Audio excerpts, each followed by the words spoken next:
नमस्कार दोस्तों, आज की इस वीडियो में वैशाख पूर्णिमा के व्रत की कथा लेकर आई हूँ। आइए श्रवण करते हैं वैशाख पूर्णिमा के व्रत की कथा। वैशाख पूर्णिमा को ही बुद्ध पूर्णिमा के नाम से जाना जाता है। दरअसल हिंदू धार्मिक मान्यताओं के अनुसार वैशाख महीने की ही पूर्णिमा के दिन भगवान गौतम बुद्ध का जन्म हुआ था। वैशाख पूर्णिमा या बुद्ध पूर्णिमा का त्योहार पूरे भारत में धूमधाम से मनाया जाता है। मान्यताओं के अनुसार गौतम बुद्ध भगवान नारायण के ही 13वें अवतार थे। इस दिन कई लोग भगवान विष्णु की कृपा पाने के लिए उपवास भी रखते हैं। बुद्ध पूर्णिमा के दिन नदी स्नान और दान पुण्य के कार्य करने का भी विशेष महत्व बताया जाता है। आइए इस वीडियो के माध्यम से बुद्ध पूर्णिमा या वैशाख पूर्णिमा के व्रत की कथा श्रवण करेंगे। द्वापर युग में एक बार भगवान श्री कृष्ण से यशोदा माता पूछती है कि आप संसार के पालन करता हो, मुझे कोई ऐसा उपाय बताओ जिससे मृत्यु लोक में किसी भी स्त्री को विधवा होने का डर ना हो और ना ही उसे निसंतानता का दुख रहे। इस पर भगवान श्री कृष्ण ने अपनी माँ से कहा, हे माते, मैं आपको एक ऐसे ही व्रत के बारे में बताता हूँ। सौभाग्य और संतान प्राप्ति के लिए हर महिला को 32 पूर्णमासी व्रत को रखना चाहिए। ये संतान और सौभाग्य की रक्षा के लिए बेहद फलदायी है। मैं तुम्हें विस्तार से बताता हूँ। कांतिका नामक एक नगर में चंद्रहास नाम का राजा राज्य करता था। उसी नगर में एक धनेश्वर नामक ब्राह्मण भी अपनी पत्नी सुशीला के साथ सकुशल रहता था। उनके घर में धन संपत्ति की कोई कमी नहीं थी, लेकिन ब्राह्मण की कोई संतान न थी, जिसके कारण दोनों दंपति बहुत दुखी रहते थे। एक बार उस नगर में एक साधु आया जो आसपास के सभी घरों से भिक्षा मांगने के बाद गंगा नदी किनारे बैठकर भोजन कर जीवन यापन करता था।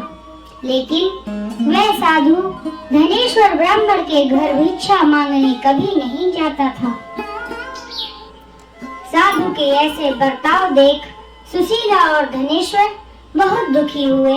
फिर उस साधु से पूछते हैं कि आप सभी घरों से भिक्षा लेते हो, लेकिन हमारे घर से नहीं, ऐसा क्यों?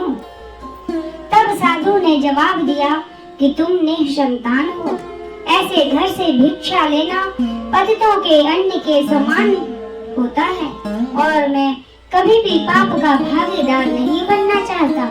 बस यही कारण है कि मैं तुम्हारे घर से भिक्षा नहीं लेता हूँ। यह सुनकर धनेश्वर बहुत दुखी हो गया और साधु से पूछने लगा, हे महाराज, ऐसा कोई उपाय बताएं जिससे मुझे संतान सुख प्राप्त हो सके।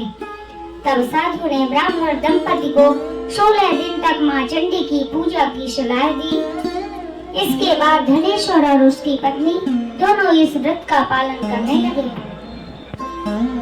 दंपति के इस आराधना से माँ काली प्रसन्न हुई। उनके सामने माँ काली प्रकट हो गई और सुशीला को गर्भवती होने का वरदान दे दिया। साथ ही उस ब्राह्मण दंपति को पूर्णिमा के दिन पूजा की विधि बताया। माता ने कहा, प्रत्येक पूर्णिमा के दिन दीपक जलाना, सभी पूर्णिमा को दीपक की संख्या बढ़ाती जाना, ऐसा जब तक करना जब तक 32 दीपक ना हो जाए। इस तरह माता की कृपा से सुशीला गर्भवती हुई। काली माता के कहे अनुसार वह पूर्णिमा पर दीपक जलाती रही। फलस्वरूप दंपति के घर एक पुत्र का जन्म हुआ, जिसका नाम धनेश्वर और सुशीला ने देवदास रखा। देवदास के बड़े होने के पश्चात धनेश्वर ने उसे विद्या ग्रहण के लिए काशी भेजा। काशी में देवदास के साथ एक अजीब दुर्घटना घटी, जिसमें धोखे से देवदास का विवाह हो गया। जब देवदास ने बताया कि वह अल्पायु है फिर भी उसका जबरदस्ती विवाह करा दिया गया। उसके कुछ समय बाद जब काल देवदास के प्राण लेने आया तब वो विफल हो गया। इसके बाद काल ने यमराज तक संदेश दिया कि वह देवदास के प्राण लेने में असमर्थ है। इसके बाद यमराज ने इसकी वजह जानने के लिए भगवान शिव और माता पार्वती के पास गया। तब पार्वती माता ने काली माँ से मिले वरदान के वृत्तांत को सुनाया और कहा कि ब्राह्मण दंपति यानी देवदास के माता पिता ने पूर्णिमा का व्रत रखा था, इसलिए देवदास का कोई कुछ नहीं बिगाड़ सकता। पूर्णिमा व्रत के महत्व को जानने के बाद से कहा जाने लगा कि इस व्रत को करने से जातक को काल से मुक्ति मिलती है, साथ ही भगवान सभी मनोकामनाओं की पूर्ति भी करते हैं।